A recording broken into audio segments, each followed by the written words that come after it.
Assalamu alaikum everyone. I pray that all of you are well. Welcome to day 7 of our Quran reflections with Sayyid Zaidi. We're so honored to be reflecting upon the eyes of the Quran. Without wasting any more time, I would like to welcome Sayyid with a loud salawat. Allahumma salli ala Muhammad wa ala Muhammad wa ajil wa ajil.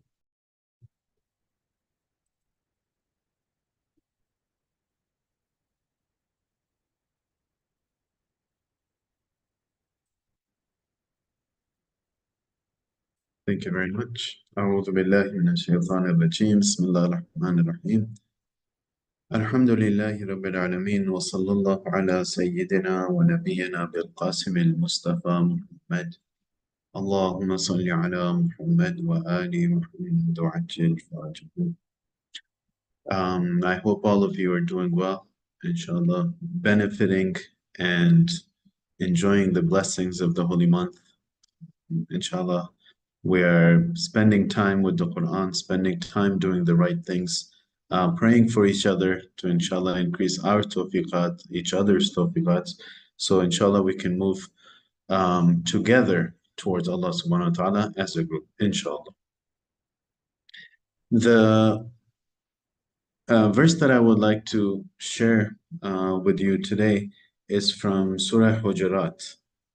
Surah Hujaraat is Surah number 49 of the Holy Quran, and the verse says, أعوذ بالله من الشيطان الرجيم إنما المؤمنون الذين آمنوا بالله ورسوله ثم لم يرتابوا وجاهدوا بأموالهم وأنفسهم في سبيل الله أولئك هم الصادقون. So it says, truly, indeed, and only, basically identifying the mu'mineen. The mu'mineen are the ones who, first of all, they believe in Allah, they've iman in Allah, they've iman in His Prophet, and then after that, most importantly, they don't step back. They don't ever fall in doubt. They stand by what they have what they have iman in. And then what else is a sign of theirs? Wajahadu, and they strive in the way of Allah. So the word used is jihad, but jihad literally means to strive, to make effort in the path of Allah. Wajahadu bi amwalihim, they strive in the path of Allah with their belongings, with their money, wa anfusihim, and with their lives. في سبيل الله وجاهدوا بأموالهم وأنفسهم في سبيل الله. In the path of Allah, they strive with their money and they strive with their lives. They strive with their belongings in the way of Allah. أولئك هم الصادقون. These are the truthful. So it's verse number 15 of Surah Hujaraat. There we go. Thank you. Believers are only those who believed. Yeah, this. So إنما المؤمنون الذين آمنوا بالله. So the mu'mineen are only the ones who have these signs. And a few of the signs mentioned over here is that they believe in Allah, they believe in the Messenger, and then after they believe, لم يرتابوا, and then they don't doubt, or they don't ever fall in doubt after that. In addition to that, they strive with their money and their belongings and their life in the path of Allah. أُولَٰئِكَ هُمُ الصَّادِقُونَ. Just before we will go further and shed some light on this, today is the 18th of March. Today is the day of the anniversary of the Shahadat of Shaheed Ustad Sibte Jafar. So inshallah, remembering him, that was one of the reasons I picked this verse. And other than that, there's a lot of lessons to be learned from this. But if you see that a true mu'min is someone who strives in the way of Allah, who even though there are challenges does not step back, and strives in the way of Allah with everything that they have, even if it means to give their lives. And this is something that we see in the life of this great maddah and manqabat khan and sha'ir and poet, and just so much depth so much depth in his poetry, all the efforts that he went through, the things that he established for the mu'mineen, the institute that he established, the efforts that he went through, knowing that there is a threat to his life, but still continued striving, living a simple life. Just a very like when a person would see his life, it would show signs of what a mu'min would be, and basically it led to a point where the enemies of Islam, the enemies of the Ahlul Bayt, um, took his life and martyred him. And this is what this verse is talking about, that there are people who, even if it leads to it, they put their lives on the way. So inshallah, for um, the elevation of his level, of his status, of all the shuhada, of all the people who have strived in the way of Allah, inshallah, please recite a salawat and a surah Fatiha. Allahumma salli ala Muhammad wa ali Muhammad. Bismillah ar-Rahman.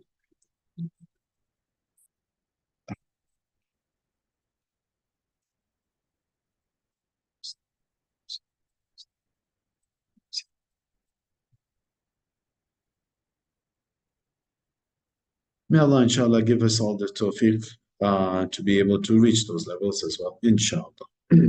So the verse that we're talking about over here, إِنَّمَا الْمُؤْمِنُونَ, the innama, we've talked about this before, it kind of shows or implies that this, there's hasr, what they call hasr, that it's limited to these people, that these are the only ones who. So the mu'minun are only the ones who what?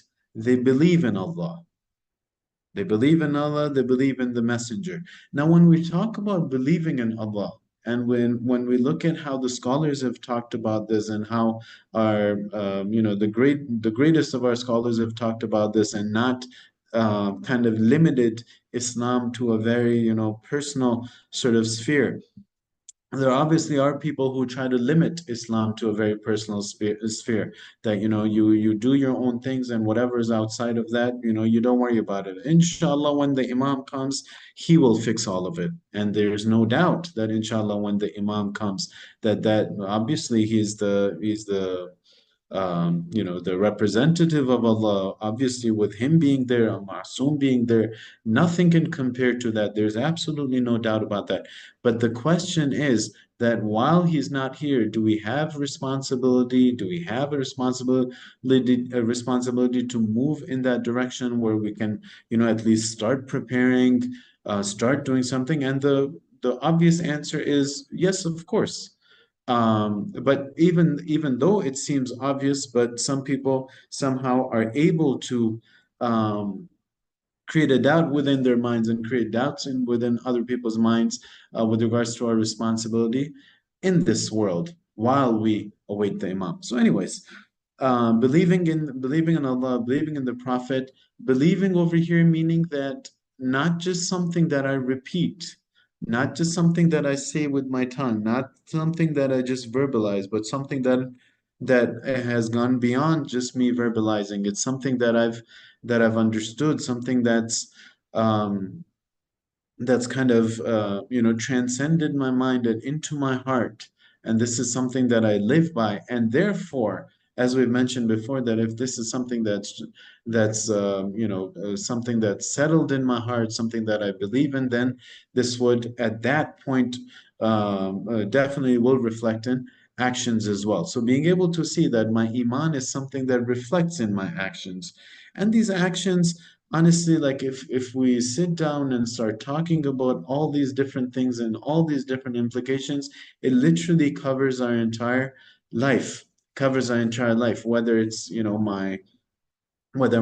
my responsibilities at work, my responsibilities at home, how I deal with people at work, how I deal with people at home, whether it's at the masjid, whether it's somewhere I volunteer, whether it's wherever it might be, whether it's a social some social work I do, whether it's some volunteer work I do, whether I started up an initiative, whether I started up a company, anywhere and everywhere, how I deal with the situation, how I look at the situation, how I um, sort of what I think about myself and Allah and my responsibility through these various things, and so on and so forth. So basically, anything and everything that you can imagine, kind of comes within this fold of believing in Allah, believing in the Messenger, and therefore reflecting that in my actions. Not having the self-centeredness, not having the jealousy, not having the backbiting, not having the love for attention, the love for position, the love for control, the love for money, the love for this, the love for that. All of these things. If I see these, I'm just trying to kind of show that how widespread this is, that it's not just limited to the most obvious things, that yes, of course I believe in Allah, therefore I pray. Yes, of course I believe in the Messenger, that's why I have respect for the Quran. No, it's much more than that, much more than that. So a mu'min is someone who not only believes in Allah and the Prophet, and therefore, in parentheses, it reflects in their lives. Not only that, but ثُمَّ لَمْ يَرْتَابُوا. This is the important part, that the iman sinks into their heart. This is not something um, that they're kind of shaky on. Oh, if God really was just, then why would this happen in my life? Or if there really was a messenger, then how come not everyone in the world follows Islam? If there really was this, then why not this? If there really was that, then why not that? And different kind of things, which kind of imply that I perhaps maybe haven't understood everything properly. Or if I've understood it or kind of understood it, maybe I haven't believed in it properly yet. And that's why there's doubts in my life.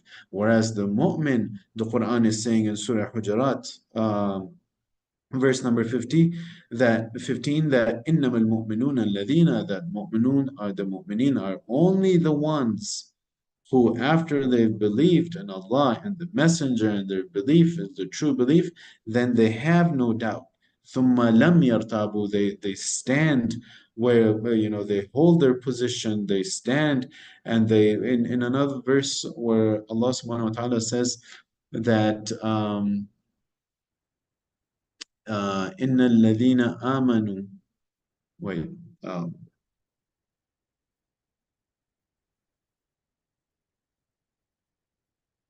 I think إن الذين قالوا ربنا الله ثم استقاموا, that the people who said Allah is our Rabb ثم استقاموا, and then they showed istiqamat, then they showed perseverance, then they stood by it. تتنزل عليهم الملائكة. If they do that, then the angels start descending upon them, and they tell them to not fear anything. I don't remember exactly what sorry, don't remember the reference for that, what surah and what thing it's from, but that's the verse though. إن الذين قالوا ربنا الله ثم استقاموا, that they say Allah is our Rabb, and then they stand there, they show istiqamat, they show perseverance, they show strength, they stand by that. And similarly over here it's saying إنما المؤمنون الذين الذين آمنوا بالله ورسوله, that truly the mu'min are the ones who believe in Allah and the Rasul. Then this part, ثم لم يرتابوا, and then doubt does not take them over. They don't doubt, they don't become double-minded. Was this right or was it not right? Should I have done this or should I not have done this? If there really was a God, if there really was a this, if there really was a that, they understand, they believe, and they understand it properly, where that belief of theirs reflects in their life, reflects in their confidence, reflects in the steps they take in life. ثم لم يرتابوا. Is that enough that they believe in Allah and the Messenger and then they don't have no doubt? No, a natural almost consequence of that is something that the verse mentions as signs of the mu'minun as well. وَجَاهَدُوا بِأَمْوَالِهِمْ وَأَنفُسِهِمْ, and they strive in the way of Allah. They give in the way of Allah all that they have in regards or in terms of their amwal, their belongings, their possessions, their money, وَأَنفُسِهِمْ, and if need be, then even their lives. So this is a person who understands that if I have iman in Allah, if I have iman in the Prophet, a part of that means that I understand that Allah is who created me. Allah is where I came from. Allah is where I will return. And everything in between is a very short and a very temporary kind of period in my existence, which is my time during this world, during this life. And that's why they understand that the most important thing for me is Allah, that my life revolves around Allah, that everything I have is from Him, everything that I will get is from Him, every blessing is from Him, every um, a test is from him. Everything is from him. My own existence is from him. Every blessing is given me is from him. And therefore, I owe him everything. And therefore, I understand that if I believe in Allah, if I've iman in Allah, if I've iman in the messenger, if I've iman in these things, and I have no doubt about that, then it wouldn't make a difference to me, whatever it takes to be able to fulfill my responsibility with regards to Allah subhanahu wa ta'ala, whether it's, all of my money, whether it's some of my money, whether it's most of my money, whether it's all of my belongings, most of my belongings, whatever is required is something that I will be willing to give because I've understood that this is my iman. I believe in Allah and this is what His expectations are from me. And I will therefore, I will reach a point where I'm striving now in the path of Allah. The money doesn't hold me back. The belongings don't hold me back. The family doesn't hold me back. My own love for my life doesn't hold me back. Um, uh, I'm willing to give anything and everything in the way of Allah. وَجَاهَدُوا بِأَمْوَالِهِمْ وَأَنفُسِهِمْ فِي سَبِيلِ اللَّهِ, in the path of Allah, in the cause of Allah. Whatever it is, I can do it. Um, أُولَٰئِكَ هُمُ الصَّادِقُونَ. These are the people who can do these actions. They're the ones who are the truthful. They're the ones who don't have any sort of, they're not two-faced. They don't have any munafiqat in their life. They don't have any hypocrisy in their life. When they say that we believe in God, they truly not only just say we believe in God, but they truly believe in God. They understand what the implications of believing in God are. They understand what the implications of believing in the Holy Prophet are. They understand that when I say I believe in God and He's the most important thing, then nothing else compares to that, and that's why they are willing to very happily give anything and everything in the way of Allah subhanahu wa ta'ala. And this is something that we see in the life of the Holy Prophet, we see in the life of the Ahlul Bayt alayhimus salam. We see this in Medina, the oppression that the family of the Holy Prophet, before that, even in Mecca, the oppression that the Holy Prophet faced. But he stood steadfast, he stood there, he stood strong without any doubt. Then he came to Medina, the issues that he faced in Medina, the oppression that he faced in Medina, but he stood strong. The oppression that his daughter faced in Medina, that is, his brother Ali Amir al-Mu'mineen faced in Medina and other places, and so on and so forth. Whether you talk about Imam al-Hassan in Medina, you talk about Imam Hussein in Karbala, or Imam Sajjad in Medina after he comes back, and so on and so forth. All the things that we see, these are lessons that these are the role models. These are the people who showed us in the best possible way that a mu'min, if you truly want to be a mu'min, then believe in Allah, believe in His Messenger, and don't let doubt enter your heart anymore. believe in a way where the doubt doesn't have a chance to enter your heart anymore. And then an implication of that, a consequence of that sort of iman would be that a person would strive in the way of Allah, would understand what's important, what's not, what is a priority, what's not, and therefore will be willing and able to give in the path of Allah whatever is expected of him. And ulaika humus sadiqun. These are the people who are not hypocrites. These are the people who don't just say that we believe in Allah and then don't follow through with actions. These are the people, no, they follow through with their actions. Every implication of their iman in Allah, they fulfill it, and they're um, there without a doubt, standing with Allah and the deen of Allah and striving in the cause and path of Allah. It's easier said than done.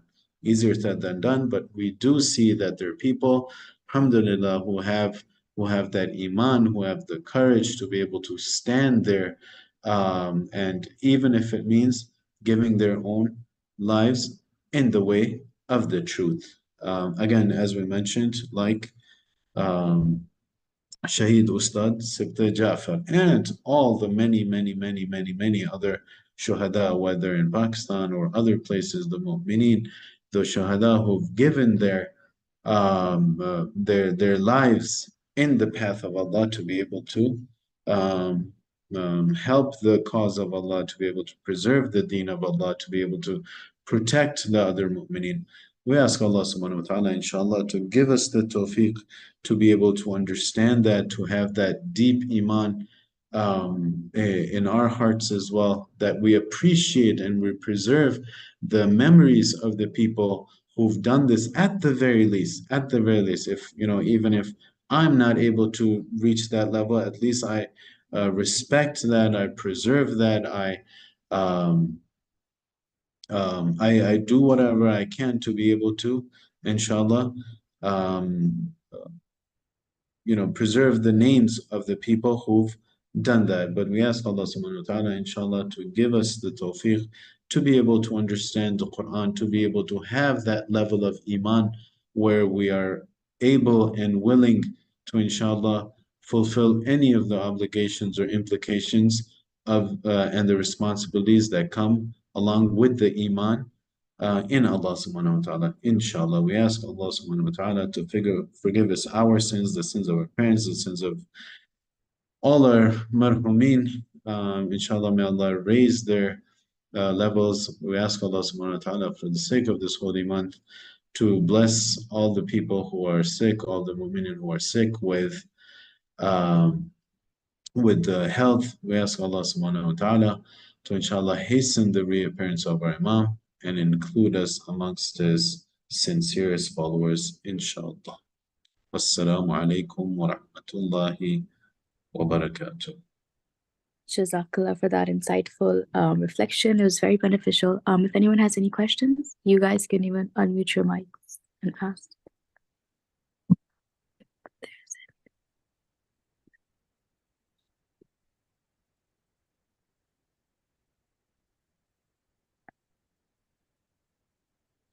Right. I think that was very well explained. No questions. Again, if anyone has any other questions, you guys can definitely text me, and then I can relay your question over. And we're having these for 15 days, so you can always keep asking questions. If there's nothing else, I think we can wrap it up here. Jazakallah once again for attending, everyone. And may Allah accept all of your efforts, and may Allah grant us the tawfiq to act on whatever we've learned today.